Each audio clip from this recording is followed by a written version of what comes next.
Good morning everybody, it is day 3 of the Israel tour, our 4th day in Israel overall, and at the moment I'm in Katzrin, which is a place where I've never been before, but much like Nazareth village yesterday, which is a recreation of a 1st century Galilean village, this is a Jewish reconstruction of a Talmudic Jewish village from about 1,800 years ago. It's an extraordinary site here. Let me show you around.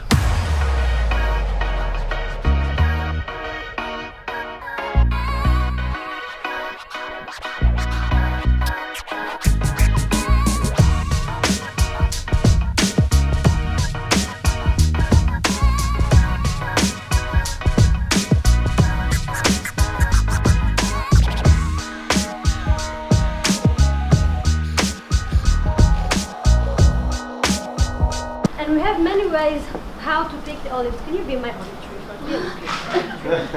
Like, what's your name? Moses. Moses.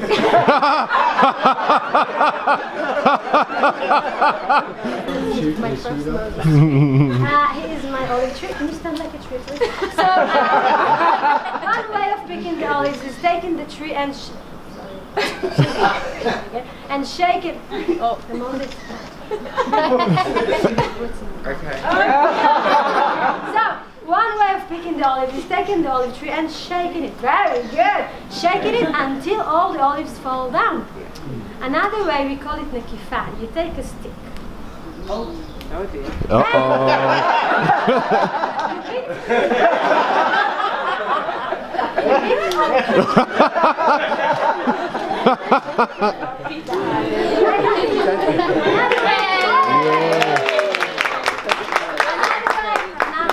Another way is milking the Another way is milking the olive tree. You take the olives and you milk the olive tree until all the olives fall down. Yeah.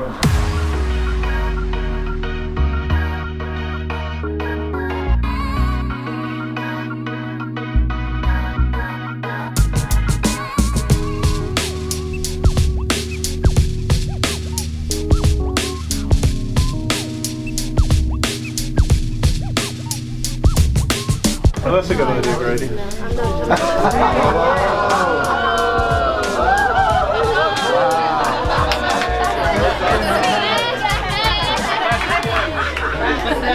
You're going to my bedroom.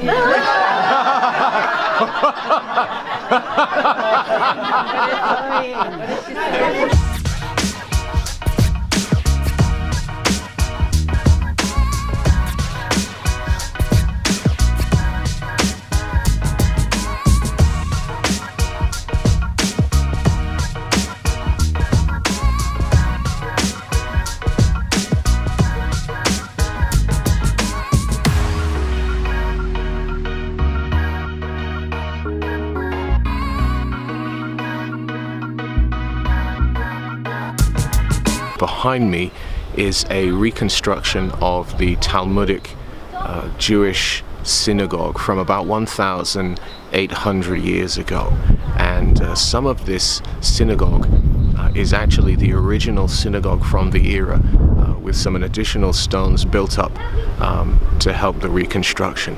So the actual entrance that you can see behind me, the gateway you can see behind me, is the original gateway from 1,800 years ago. And also the lower stones of the wall are the original stones from 1,800 years ago. The rest have been added to help with the reconstruction. But this is just absolutely incredible to see this. Let's take a look inside.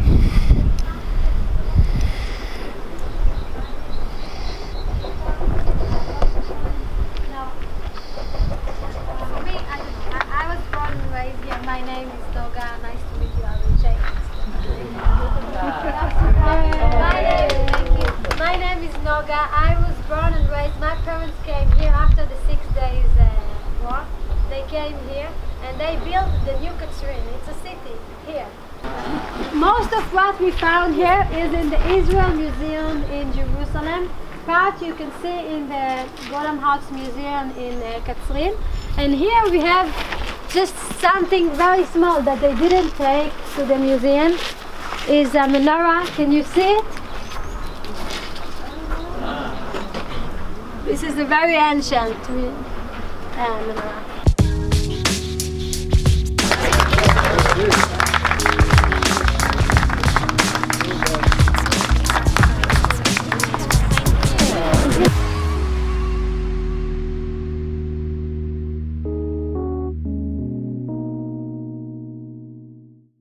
Just have a look at these views behind me.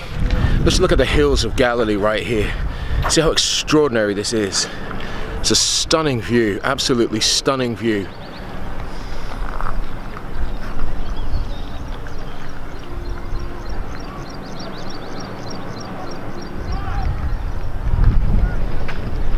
I'm getting so caught up with the views here that I'm getting left behind, so I better get moving.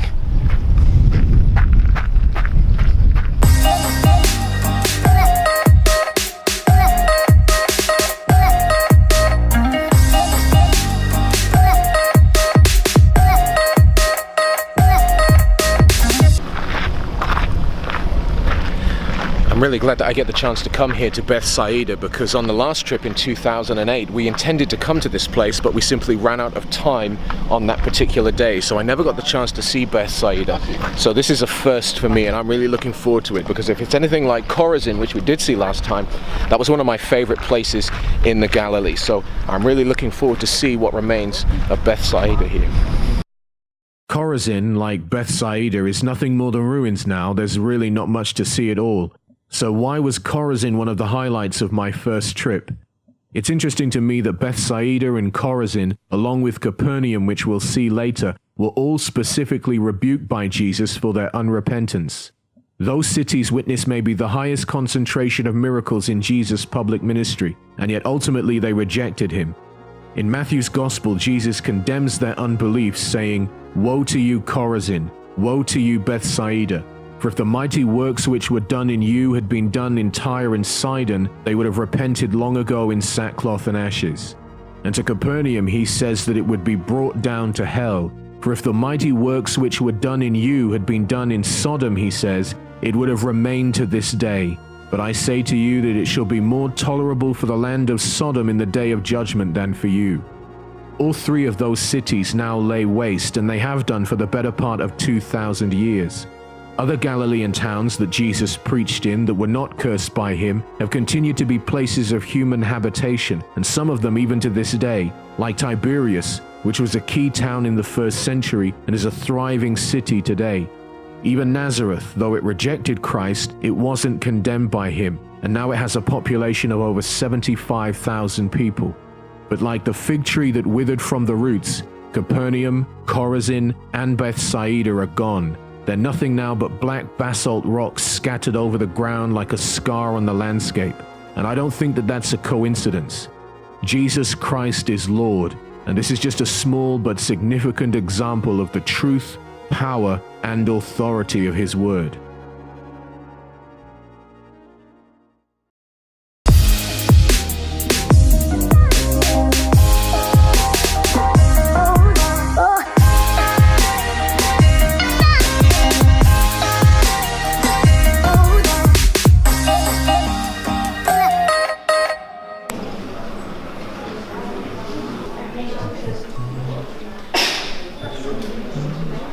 I'm standing in front of a 1st century Galilean fishing boat. In other words, a boat that was sailed on the Sea of Galilee at the time of Jesus. It's amazing to see it preserved here in this room at a special temperature. Just look at it.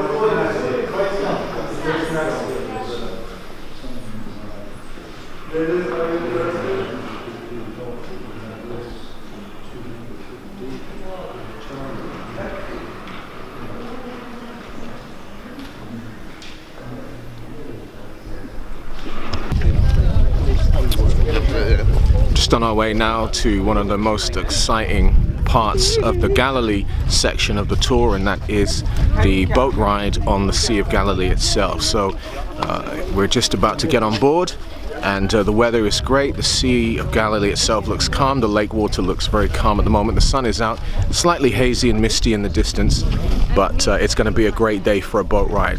So come right now, let's get on the Sea of Galilee.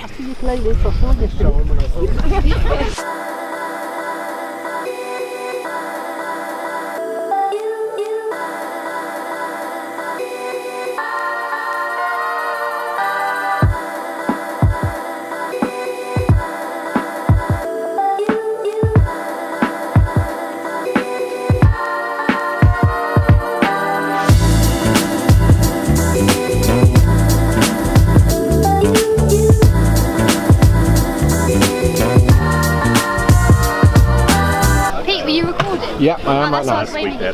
Yeah, give me a wave. Tell me where you are, Sean. Galilee. Which country? Israel. Okay, good. And it's day 4. You wouldn't have it. Yeah. AK is also in Israel on a boat. Oh, the Union right now. flag is going up.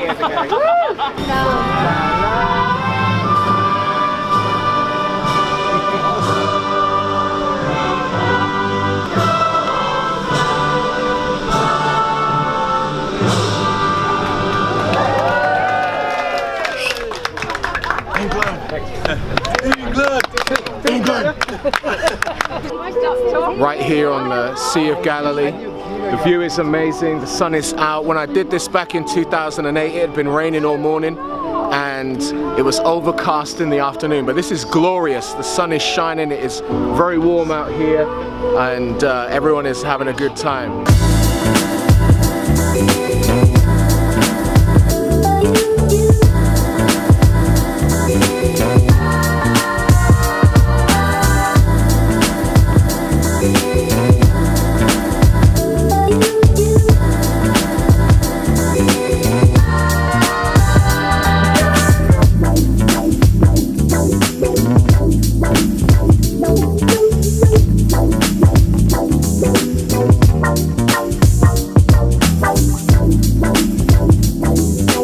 Over my shoulder here on the left, you can see the Mount Beatitudes where Jesus preached the Sermon on the Mount. If you've ever opened up your Bible and read about this, Jesus preaching the Sermon on the Mount in Matthew chapter 5, 6, and 7, this is where it took place, over my left shoulder, right here.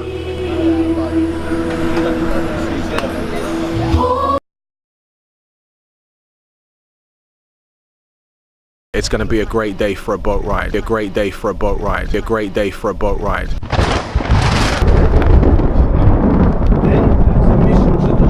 Territory, showing the power of God there, and then he comes back to around here and a crowd greets him as he arrives on the shore again. But before Jairus can get Jesus to his daughter, the woman with the issue of blood comes along. You saw how amazing it was just a few moments ago, glorious and sunny. A storm has suddenly swept in to us over here. This is about as genuine a Bible experience as you're going to get. That's so good.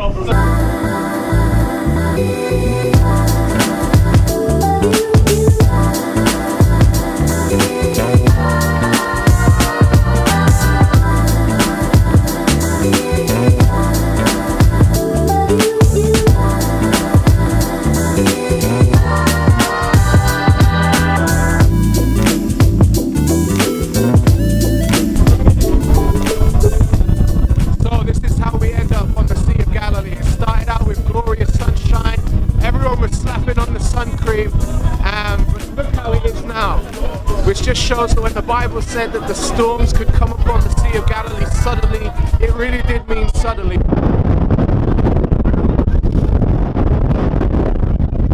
I'll be really glad when we get inside in the shelter.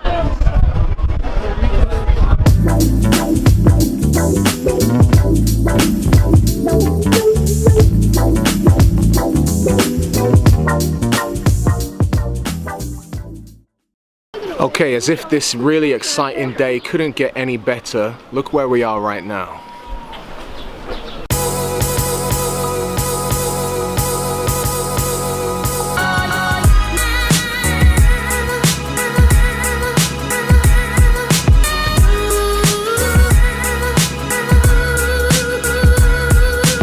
Just behind me here is the synagogue. Now this is a 3rd or 4th century synagogue that was constructed on top of the 1st century synagogue.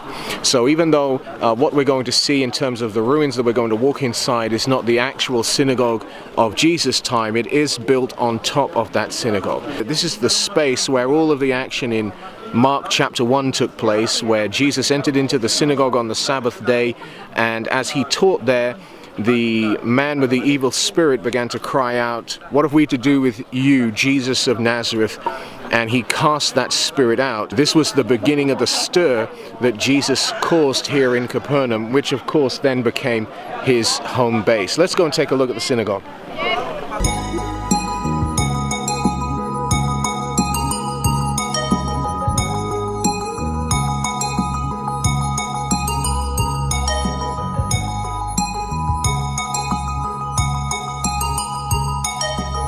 Okay, so now I'm inside the synagogue. As you can see, there's lots of activity here, lots of other groups here and other people around.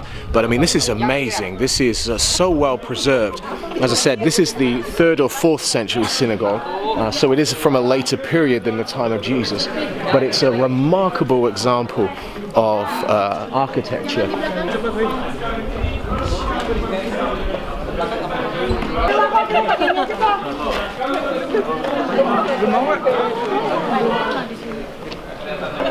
I want you to just imagine the scene of Jesus coming in to teach in this synagogue, one of the most important towns in all of Galilee. Just picture it, all the people coming in through the door here and crowding in to hear Jesus as he taught.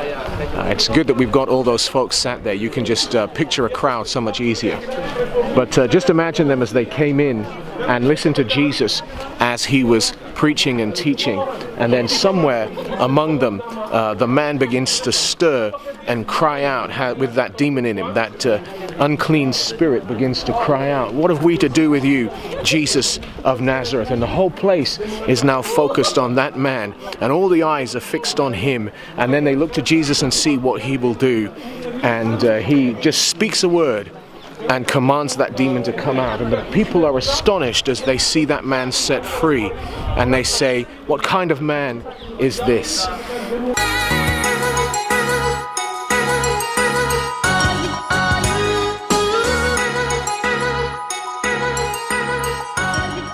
One thing that's very interesting here is that the very earliest Christians, I'm talking about from the very beginning of the church, they marked what was the house in Capernaum that belonged to Simon Peter. So we know with almost absolute certainty what was the house in which Simon Peter lived here in Capernaum. And of course that's important because it was in that house that Jesus also lived. When he established Capernaum as his ministry base, he lived with Simon Peter in his house. There is a quite remarkable church which has been constructed over that house. Just bear in mind that this is the house where Jesus healed Simon Peter's mother-in-law. This was also right after he had delivered the man in the synagogue, which is just over the way here. It was a night of incredible action after Jesus delivered the man in the synagogue and entered into the house of Simon Peter, and there healed Simon Peter's mother-in-law. And as she ministered to them, the whole town came out, and there was an incredible healing service that took place that night, and it all happened just a few yards away. Remember that in the same house, this is where the 4 men carried their paralytic friend on another occasion, and they tore open a hole in the roof and lowered their friend in. Jesus, in full view of the crowd there, and also the scribes and Pharisees who had come to investigate him, he told that man to rise and walk, and he did so before the people. There is a glass section where you can look right down into the house itself. Just try and put yourself in the position of those men lowering their paralyzed friend down through the roof.